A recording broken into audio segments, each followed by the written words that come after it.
Welcome to Chinese in Minutes, where learning Mandarin is simple, fun, and fast. Hey everyone, welcome back to the channel. Today we're diving into 4 fiery Chinese characters, all about heat, flames, and cooking. If you love food, you'll definitely love today's lesson. Let's turn up the heat and start learning. First up, we have 热, which means hot. Look closely. At the bottom is the fire radical 火, and on top is 直, meaning to hold. Imagine holding fire in your hands. Ouch, that's definitely hot.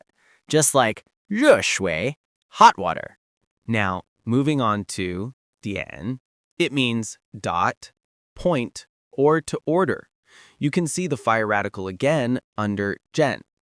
Think of it as marking a point with fire, leaving a tiny burn mark, a dot.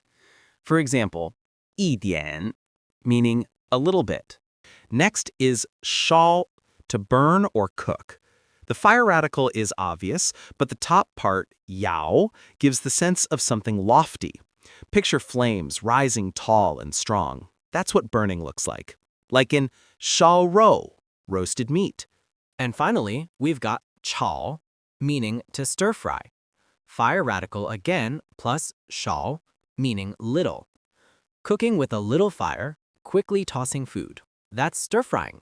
Like 炒饭, fried rice, one of the most famous Chinese dishes. So today, we explored 4 fire-related characters. 热, diǎn, shāo, and chǎo. Each one is tied to heat and cooking. And now you can remember them through fun little stories. Thanks for watching. Don't forget to like, subscribe, and hit the bell for more Chinese in Minutes.